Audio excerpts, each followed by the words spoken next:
Hello everybody, welcome back to my book chat channel. So today is going to be another book review, and I guess a quick announcement as well. I am now officially doing book reviews for another publishing company. This one's for Shamrock Publishing. So I will be doing book reviews for two different companies now. The most recent being Shamrock Publishing. And then, as I mentioned in a previous video, I'm also reviewing for HarperCollins Canada, so I am really rather excited about all that. I had recently received a package of ARCs from Shamrock Publishing to review, and I am making my way through that particular stack of books. And I will release reviews for them as I finish them. And that's going to be the new thing for this channel, is I'm not going to necessarily schedule reviews to come out on the same time every week. I'm just going to release them as I finish them, and hopefully they don't get too far and in between. Alright, so for the first book review for Shamrock Publishing, I am going to do the book review for The Sound of Distant Engines by Robert E. Dunn. And as per usual, I will go through the synopsis and then we will go from there. First Sergeant Colin Matheson, a hero and the poster boy for a new kind of warfare in America's endless Middle East conflicts, when he is photographed using a smart rifle to kill from miles away. A lifetime later, he is an old man taking VA meds to keep anxiety and the ghosts at bay. He spends his days quietly resisting the government he has come to symbolize using illegal technology to restore an 80-year-old car. And that is complicated by the arrival of his daughter and her 13-year-old son. The daughter has hidden motives. The boy has issues at his faith-based public school. When the Reverend Selby shows up, it becomes clear, and all the problems are related to the unveiling of a statue to honor the moment Matheson became famous, and to his refusal to participate. Before his family can be used against him to coerce participation, Matheson uses the car he calls Lila to create a distraction. As the pressure mounts, Matheson's ghosts and the feelings of impending change they bring drive him to a lost love and a lost nation. Matheson finds himself becoming a new symbol in his run through the Midwest, pursued by the police and skirting state surveillance network. He learns about himself and his guilt from the shades that become more active in his life. Do the meds help him, or are they another aspect of state control creating spirits from his violent memories? His only chance at freedom is to create a new image to represent the truth of his life. Matheson makes a last run to confront his past and make a new future he will never see.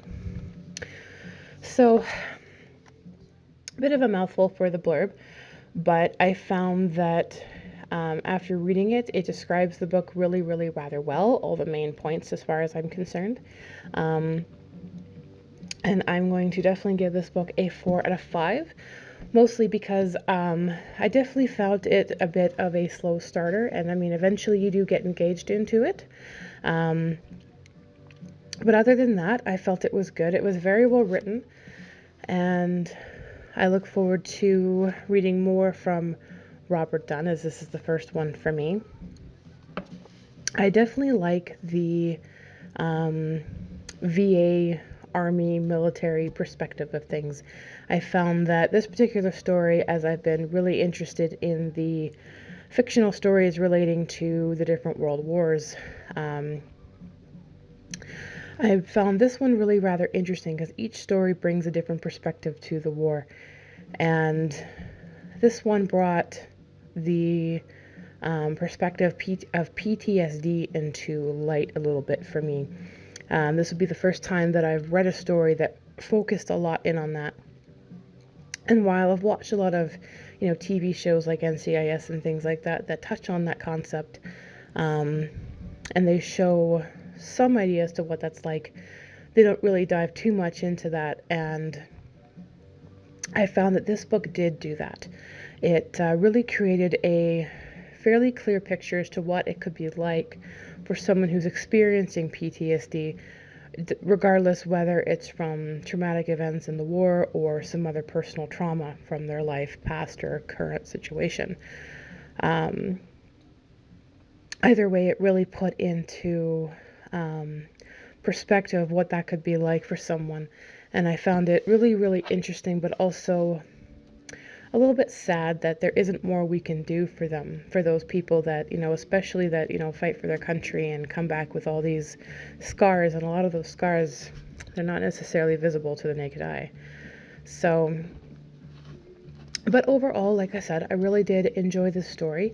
I enjoyed, I think, the 13-year-old son the most.